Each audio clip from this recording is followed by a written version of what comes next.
السلام علیکم ورحمۃ اللہ وبرکاتہ۔ میں نونو پٹھان ایک بار پھر سے آپ سب کا استقبال کرتا ہوں، خیر مقدم کرتا ہوں ہمارے یوٹیوب چینل اور فیس بک پیج پر۔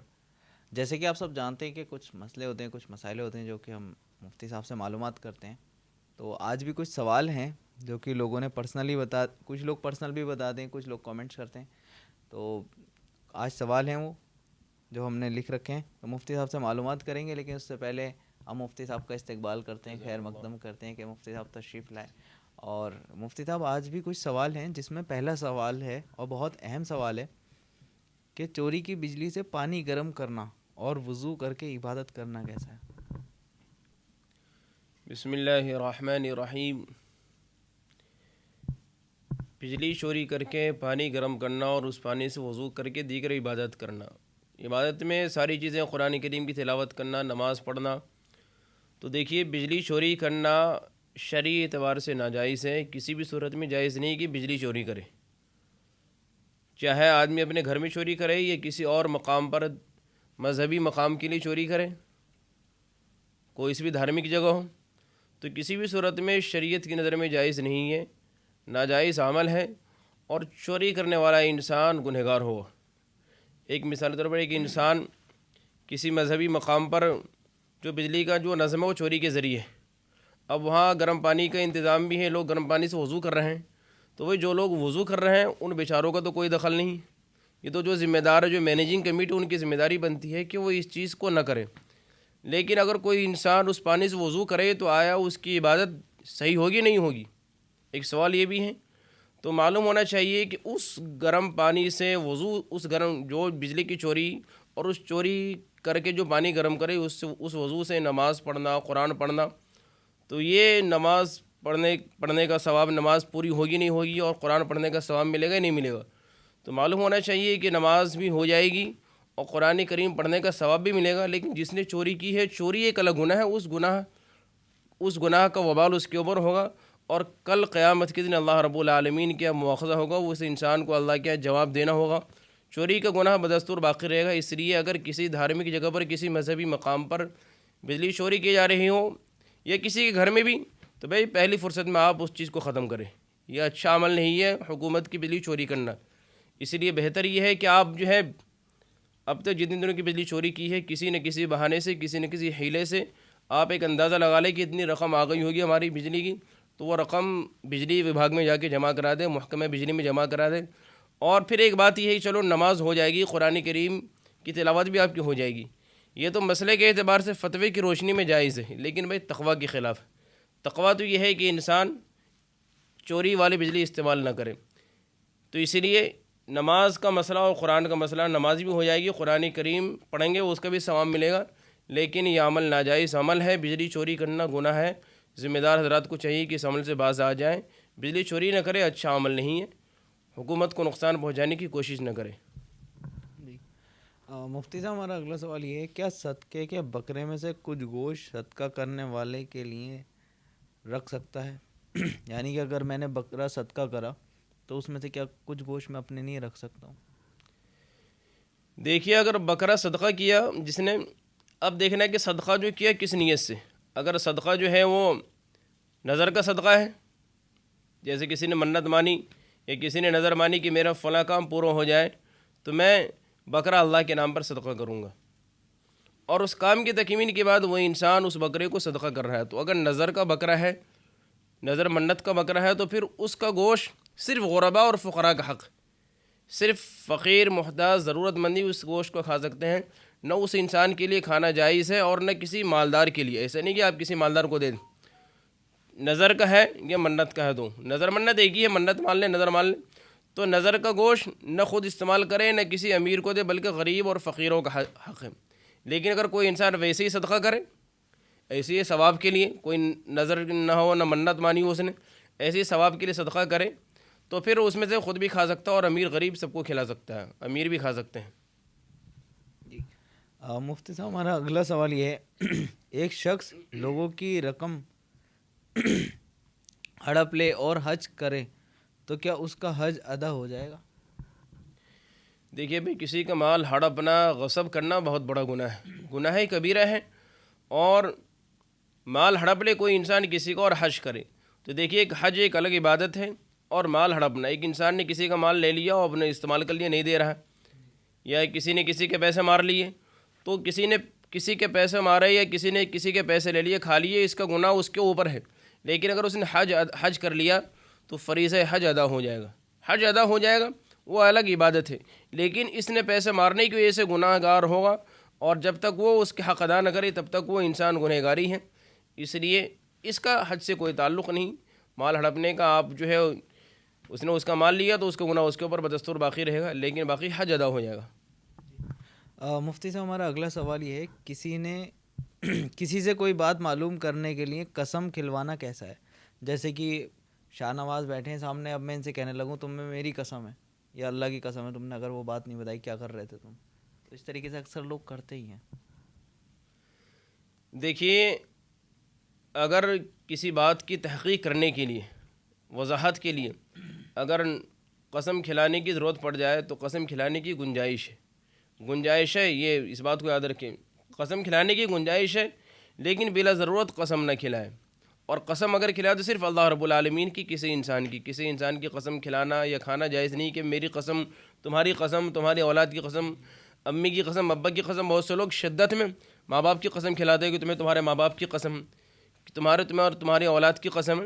تو بھائی کسی انسان کی قسم کھلانا جائز نہیں ہے، اور اگر کھلائے تو اللہ رب العالمین کی قسم کھلائے، اللہ کی قسم، اس کی گنجائش ہے. باقی بغیر ضرورت قسم نہ کھلائے. اور قسم کھانے والے کو بھی احتیاط کرنا چاہیے. بھئی اگر آپ سے غلطی ہو گئی ہے تو آپ صاف صاف بتا دو کہ بھائی ہاں یہ ہم نے غلطی کی ہے. قسم کھا کر کے اگر آپ نے قسم کھا لی ہے غلط کام پر بھی، تو دنیا میں بظاہر آپ کو لگے گا کہ آپ تو بچ گئے، لیکن کل قیامت کے دن ذلیل و رسوا ہونا پڑے گا. تو وہاں کی رسوائی بڑی رسوائی، قیامت کی ذلت بڑی ذلت ہے، دنیا کی رسوائی معمولی رسوائی. اگر آپ نے سچ بات بتا دی تو یقیناً سامنے والا سمجھے گا ہاں یہ آدمی سچا انسان ہے، اور وقتی طور پہ بظاہر آپ کو لگے گا کہ شرمندگی ہوئی، لیکن اس کے اثرات آپ کو اچھے نظر آئیں گے. اس لیے یہاں دنیا کی رسوائی سے کی فکر میں آخرت کی رسوائی کو نہ قبول کرے، بلکہ دنیا میں بظاہر وقت طور پر رسوائی ہو جائے کوئی بات نہیں، لیکن آخرت کی رسوائی سے بچنے کی کوشش کرے. مفتی صاحب اسی سوال میں اضافہ کروں گا تھوڑا سا کہ ایک آپ نے پچھلے سوال میں بھی ایسے ہی رکھا تھا کہ کسی کی قسم نہیں کھانی تو اللہ کی کھا سکتے ہیں مجبوری میں. تو ایک مرتبہ میرے سامنے یہی مسئلہ پیش آیا، میں نے کہا اللہ کی قسم میں نے ایسا نہیں کرا. تو بولے اللہ کی قسم تو کوئی بھی کھا لے گا، تم اپنے والدین کی کھاؤ، اپنے عزیز چیز کی کھاؤ. تو مطلب لوگوں کو اللہ کی قسم پہ بھروسہ نہیں ہوتا ہے. دیکھیے ہر مسلمان کے لیے سب سے عزیز اللہ رب العالمین کی ذات ہے. اگر عزیز کی بات آئی اور اللہ کے رسول علیہ الصلاۃ والسلام کی حدیث بھی ہے کہ تم میں سے کوئی انسان اس وقت تک پورا کامل مکمل ایمان والا نہیں ہو سکتا جب تک کہ وہ مجھ سے زیادہ محبت نہ کرے. اس کے دلوں میں سب سے زیادہ محبت میری ہونی چاہیے، میری محبت اس کے ماں باپ سے بھی زیادہ ہو، اس کی آل و اولاد سے بھی بڑھ کے ہو، بیوی بچوں سے بھی بڑھ کے ہو، اس کے اعزاء و اقربا سے زیادہ محبت ہو، تب اس کا ایمان مکمل ہے. یہ اللہ کے رسول کا فرمان ہے. حضور سے محبت کا تقاضا یہ ہے، اور اللہ سے محبت کا تقاضا تو حضور سے بھی بڑھ کے ہے. اور اللہ اور شریعت کا حکم بھی یہی ہے کہ ہم جب قسم کھائیں تو اللہ کی قسم کھائیں، نہ نبی کی قسم کھائیں گے، نہ اپنے ماں باپ کی قسم کھائیں گے، نہ کسی پیر کی، نہ کسی ولی کی. یہ قسم جائز نہیں ہے، غیر اللہ کی قسم نہیں کھا سکتے ہیں، صرف اللہ رب العالمین کی قسم کھائیں. مفتی صاحب ہمارا اگلا سوال یہ ہے، جنت کہاں ہے، زمین پر یا آسمان پر؟ دیکھیے جنت کہاں ہے؟ جنت 7ویں آسمان کے اوپر عرش الہی کے نیچے جنت ہے. جنت 7ویں آسمان کے اوپر عرش الہی کے نیچے ہے. یہ اس سوال کا جواب ہے، زمین پر جنت نہیں ہے. مفتی صاحب ہمارا اگلا سوال یہ ہے، تجارت یا خود کھانے کے لیے کبوتر پالنا کیسا ہے؟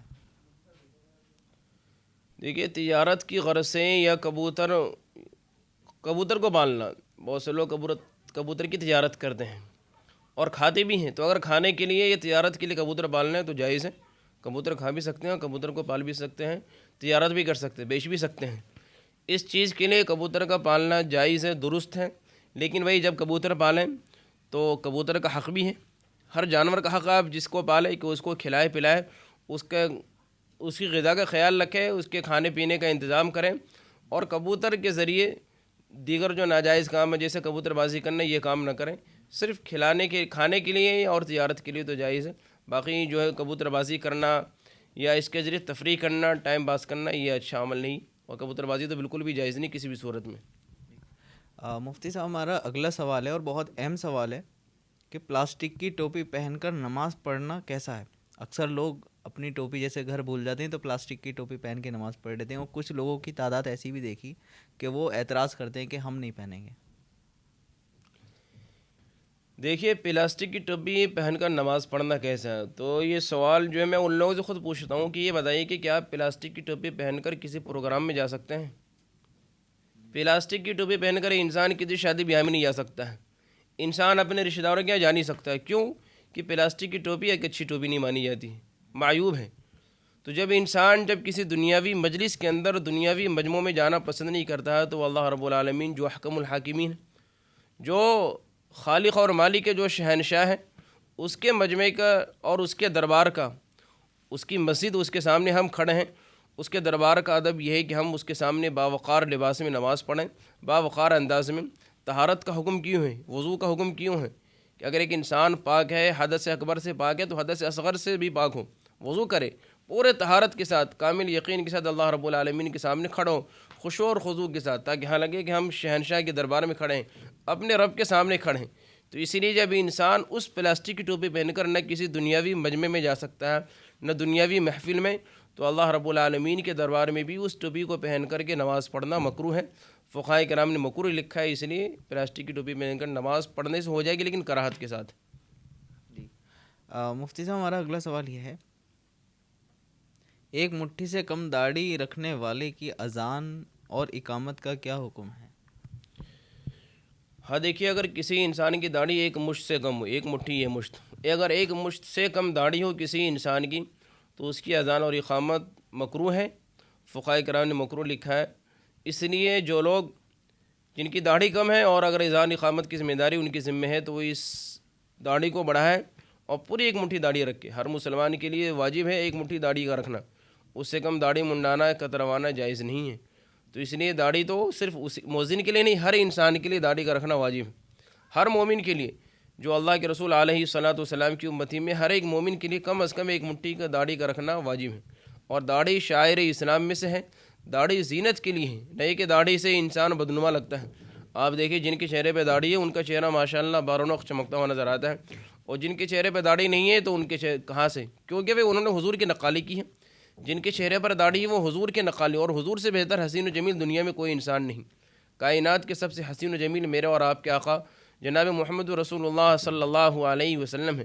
میں پھر کہنا چاہتا ہوں کہ اگر داڑھی چہرے کے لیے بدنما ہوتی، چہرے کی خوبصورتی کو بگاڑتی، تو اللہ تعالیٰ اپنے محبوب صلی اللہ علیہ وسلم کے چہرے پہ داڑھی نہیں اگاتا۔ تو معلوم ہوا کہ داڑھی حسن و جمال میں بڑھانے کے لیے ہے۔ داڑھی سے خوبصورتی، جس طرح ایک عورت کی خوبصورتی اس کے بالوں میں ہے، اس کی چوٹیاں میں ہے، اسی طرح ایک مرد کی خوبصورتی اس کی داڑھی کے اندر ہے۔ اس لیے انسان اس کو معیوب نہ سمجھے داڑھی کو، داڑھی اس کے وقار کے لیے ہے، اس کے مردانگی شان کے لیے ہے، داڑھی رکھے۔ اور اذان و اقامت کا مسئلہ بتا دیے کہ مکروہ ہے، تو اس لیے اس کا خیال رکھا جائے۔ جی مفتی صاحب ہمارا اگلا سوال یہ ہے، نماز کے بعد سر پر ہاتھ رکھ کر دعا پڑھنا کہاں سے ثابت ہے؟ دیکھیے نماز کے بعد سر پر ہاتھ رکھ کر دعا پڑھنا کہاں سے ثابت ہے؟ تو بھائی اللہ کے رسول جناب محمد رسول اللہ صلی اللہ علیہ وسلم کی روایت بھی اور ثابت ہے آپ علیہ الصلاۃ والسلام سے کہ آپ صلی اللہ علیہ وسلم نماز کے بعد داہنا ہاتھ سر پر رکھ کر کے اور دعا پڑھتے تھے، داہنا ہاتھ، اور وہ دعا ہے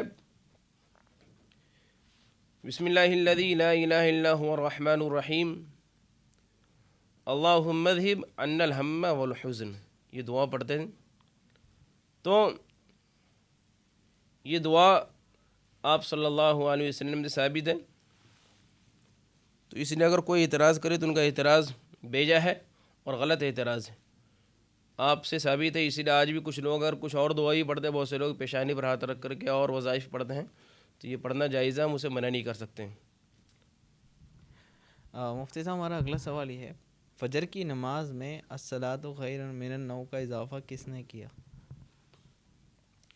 دیکھیے میں اپنے سامعین کو بتا دوں، یہ سوال جو ہے یہ سوال ڈائریکٹ میرے پاس ہی آیا تھا، اور جس نے سوال کیا اس کے اندر میں اضافہ ہے، اصل میں نے یہاں بتایا ہی نہیں انہیں، ان کے جو سوال تھے، سوال اگر سنیں گے تو سننے کے بعد آپ کے جو ہے ہوش و حواس ختم ہو جائیں گے اور رونگٹے کھڑے ہو جاتے ہیں، ایک وقت کو مجھے بھی بہت برا لگا اور تکلیف ہوئی.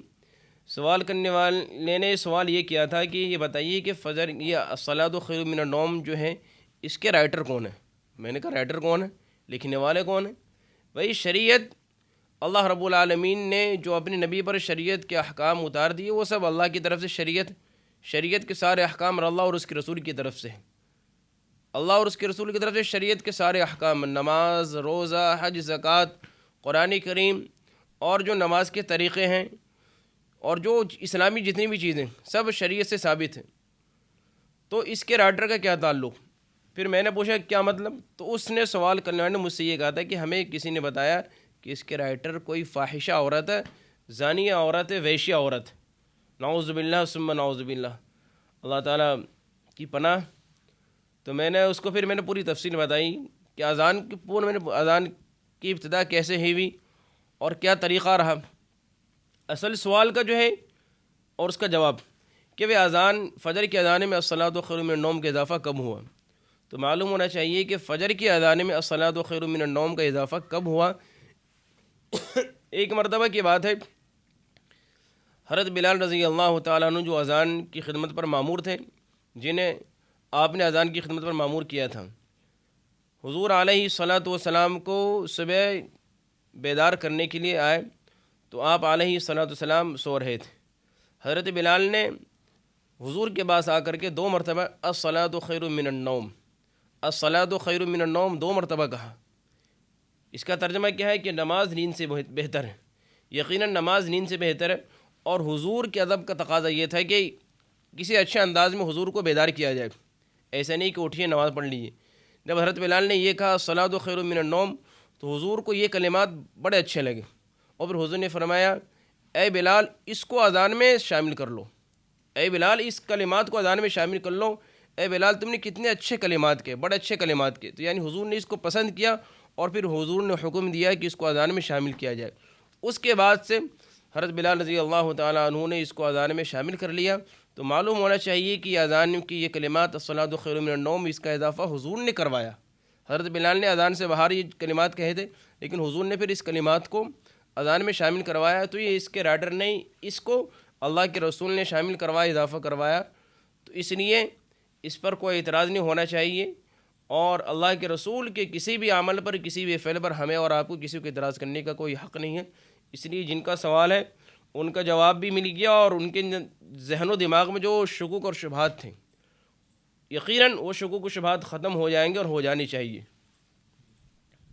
الحمدللہ آج کے جتنے بھی سوال تھے وہ مکمل ہوئے اور باقی انشاءاللہ آپ لوگ نئے سوال کمنٹ کریں، ہم اگلے ویڈیو میں مفتی صاحب سے معلومات کریں گے.